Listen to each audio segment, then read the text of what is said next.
Hello everyone, this is Jessie Arnold with Start to Finish Transaction Coordination. In our last video, we went over how to create a contact and opportunity. And today, we're going to go over how to work in DocuSign. Currently, you can see that we are still in Command. I recommend that when starting your opportunity, you go from Command to DocuSign. So in that way, you've got a contact that's connected to an opportunity that is connected to a DocuSign room. So in that way, everything stays super organized.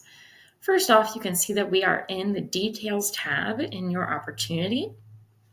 I'm going to quickly show you how to change which phase your opportunity is in. Currently, you can see that mine is in Active. That means that the office can see it. This is just a test opportunity, so I'm going to move it to Appointment, but I'm also going to show you how to move it to Under Contract for once you go under contract. So you click on this little pin icon, scroll down to where you see Opportunity Phase, and then you're going to click on the drop-down menu, and then you can move it to Under Contract. But like I said, I'm going to move it to Appointment just so that it's not bogging down the office with test opportunities. So I'm going to click on Save. And now I'm going to show you how to load your documents into DocuSign and all of that. So since we're working on documents, we're going to click on the Documents tab. This is where you are going to load all of your signed documents and submit it to be reviewed by compliance. Now over here, you can see a button that says Go to Transaction. On your screen, when you're first starting the opportunity, it's actually going to say Start a Transaction. But every time after that, it's going to say Go to Transaction, and this is a good way to get to DocuSign. So I'm going to go ahead and click on that.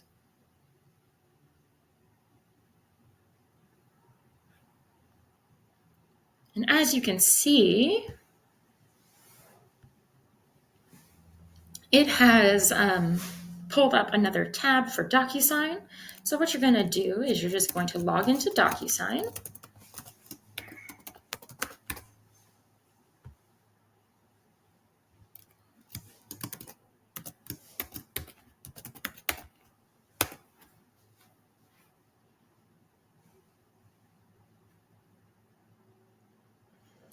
And it's going to pull up your DocuSign room. As you can see, they go ahead and load a couple of the documents into your DocuSign room.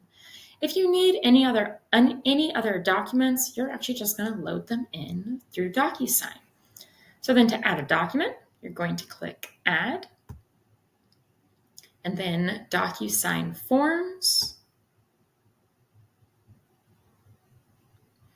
And it's going to pull up this pop-up. There are two sections here. You've got Packets and you've got Libraries. Packets have some of the forms, and they have been set up by the office to have some of the commonly used forms.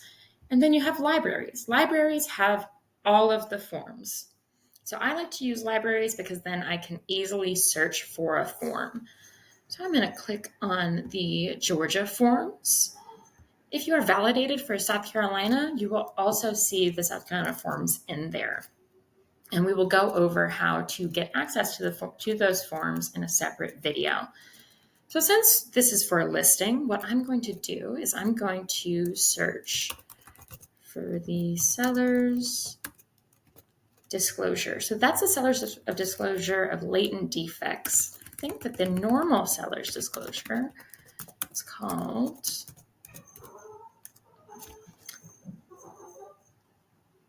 the seller's property disclosure statement exhibit.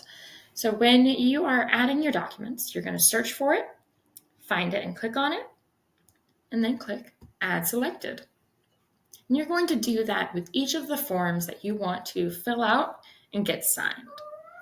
So then once you've got all of your forms loaded, it's time to fill them out.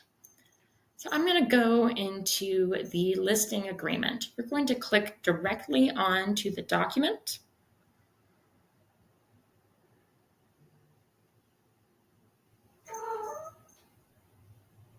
And then it's going to pull up a fillable form for you. You can type directly into each one of these documents. Again, I'm sorry about the noise. There is a kitten in my house, so just bear with me. So then you're just going to type the property address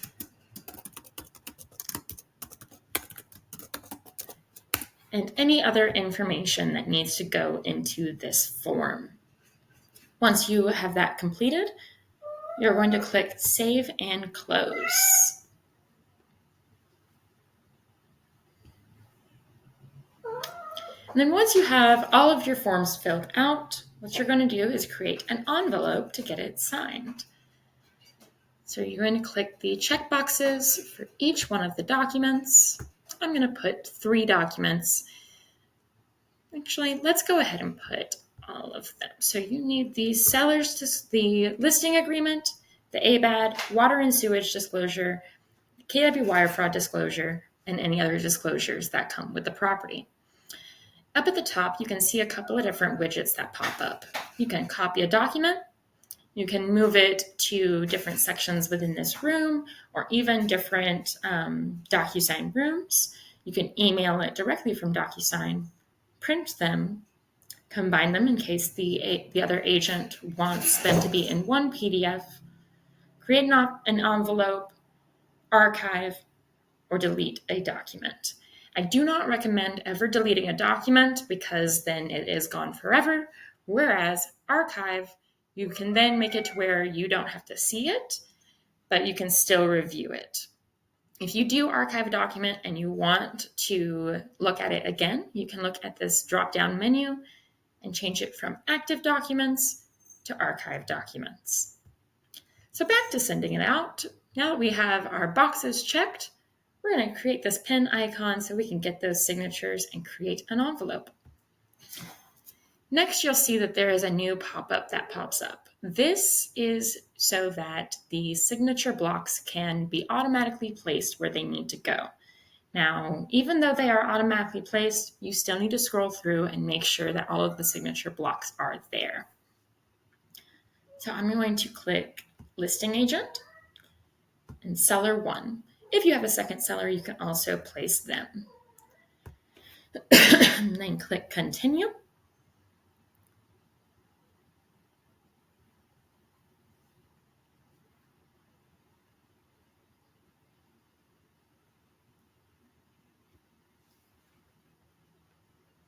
And it's going to take you to this next screen. On this screen, you have 3 different sections. You have your documents, your recipients, and your message. So first up, with your document section, you can drag these documents around and put them wherever you want them to go. You can also add more documents by using the upload button.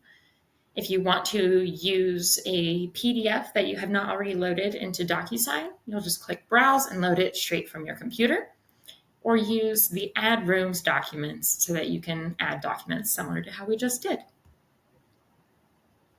Next up, you have your recipients. I always like to have the agent receive it first and then the client, so that you have an extra step to where you can double check and make sure that everything looks good. Say that you need somebody to receive a copy of this document, such as your transaction coordinator. What you'll do is you'll click Add Recipient, and then you're going to put their name. I'm going to type my name. I recommend typing it out because sometimes when you click this pop-up, it'll not completely add the email. So then you'll type it out. And as you can see, this drop-down menu right here still says needs to sign, which means that they're not actually receiving a copy, and plus they're not going to have a signature block, so then you won't be able to send it out. So then you're going to click on that and change it to receives a copy. Now that we've got all of our people on here, we need to confirm that the order of the signers are correct. We've got the first one, second one, and third one. If there is a break in the chain, it will cause an issue with sending it. So then once we've got all of the people in the correct order, we're going to change up our message. This is just like a normal email where you have an email subject and an email body. I like to change the email subject to be essentially what the documents are. So this would be a listing packet for the property address, which right now is Wheeler Road. If you would like, you can also put a message for your client to see, explaining what the documents are. Now, what if you have somebody who is super busy and doesn't check their emails, or is a little bit forgetful and isn't really signing documents like they're supposed to? We want to set up our daily reminders. In order to do that, you're going to click Advanced Options, and then you're going to go to the section that says Reminders. And then click on Turn on Auto Reminders. And I like to put 1 in each of these boxes so that they get an email every day until they sign the document. So then that way, you don't have to call them to remind them. Then you're going to click Save. And then you're just going to scroll through once more, making sure that all the documents that you want to get signed are there. They're in the correct order. And all of the people are there and also in the correct order. Once you confirm that, you're going to click Next.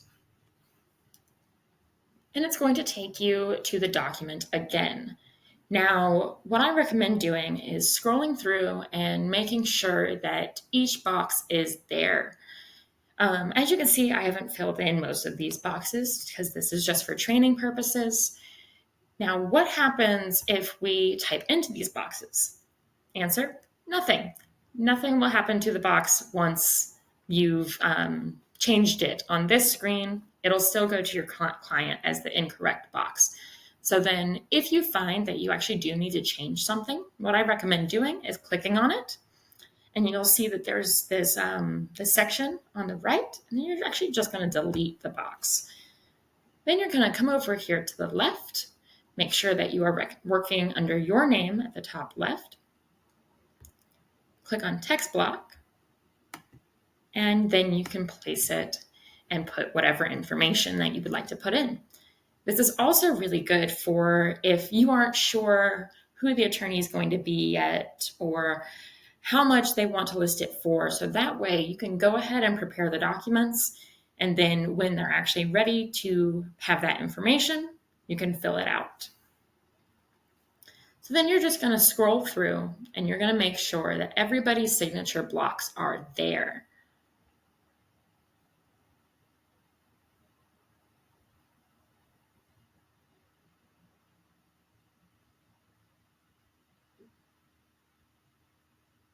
As you can see, the signature blocks are there, even though it's not fully filled out. Now, say that their block was not there and you needed to place a block for them. On the top left here, you can see where I referenced that I am working as myself. So we can change it to working as the client by clicking on the drop-down menu, clicking on their name, and then placing any block that we need to put. You can put their signature block. You can put their initial by clicking and then just clicking where you want it to go. Then you can also put the date signed. Now, one last thing I want to show you guys before we finish off, I want to show you how to quickly get to a different document, as you just saw. So if we're working on something, we're going to click out of it. Now on the right, you can see that there's some documents here. This means that you can scroll down to that final page, or you can scroll to a specific document. This is very helpful for when you have a very large packet and you need to work on each document. A common issue that I have found is that the water and sewage disclosure does not have the checkboxes placed. So we're actually going to go over to it. We're going to click on the document so that it quickly takes us to it. And then as you can see, it has those gray boxes. And if you remember, those gray boxes are not fillable. They do not change. So we need to place some boxes for them to be filled out. A quick way to delete those boxes is to click near it, highlight all of it, and then go over to the right and click delete. Now I'm going to move my face so that you can see what I'm going to be doing. And I can show you a key difference between a checkbox and a radio button. A checkbox can have multiple selections made, whereas a radio button has only one selection. Another thing is that checkboxes are not required, whereas radio buttons can very much be required. And with a water and sewage disclosure, since we only want one box checked and it has to be filled out, we are going to place a radio button on each one of these blocks. So you're going to click on it, click where you want it to go, and as you can see, it has two different options. So we're just going to drag it to where we want and click the plus button so that it will place each one of the blocks. It is a little tedious, but it is necessary. So please make sure that you do this so that your water and sewage disclosure is filled out correctly. With that, you're going to complete that for the second section, and then you should be good to go. Again, just kind of scroll through the document, making sure that everything is good, especially on the seller's disclosure. I'm glad I scrolled to that so that I can show you the difference between a required block and a not required block. You can see that these blocks are not colored in. That means that it is not required, and if you have a client that doesn't scroll through and just clicks the next button to get things completed, you will have a seller's disclosure that is not filled out. So in order to make them stop at each block, what you're going to do is do that highlight trick, click near it, drag across all the boxes that you want to be required, and then you're going to go over here to the right. You can see two things. One, you can see that you can change who's filling it out, and two, you can click that required button and make sure that they stop and sign it. You're going to want to do this on each one of the blocks that you want to be signed. The only issue that you'll want to talk to your client about is on the items that they're going to be leaving. These are going to be checkboxes because they can select multiple items. Sadly, because it's a checkbox, it also means that it is not required and it is easy to have them skip it. So just make sure that they stop and sign those documents. So you're going to scroll through one more time. And then if you think that it's good to go, you're going to click send.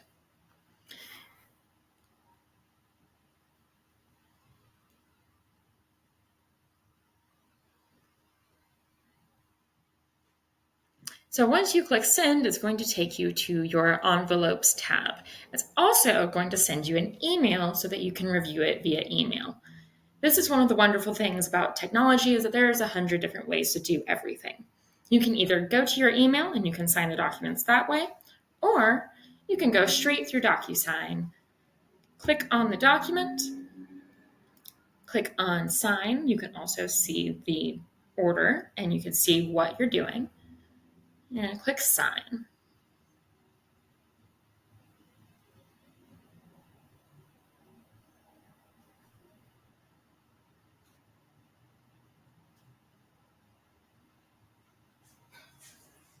So now you're going to scroll through again and make sure that everything looks good, filling out any blank boxes,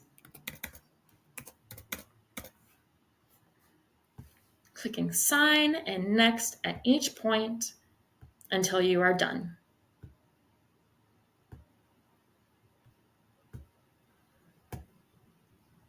Once you're done, you're going to click finish and then it'll go off to your client.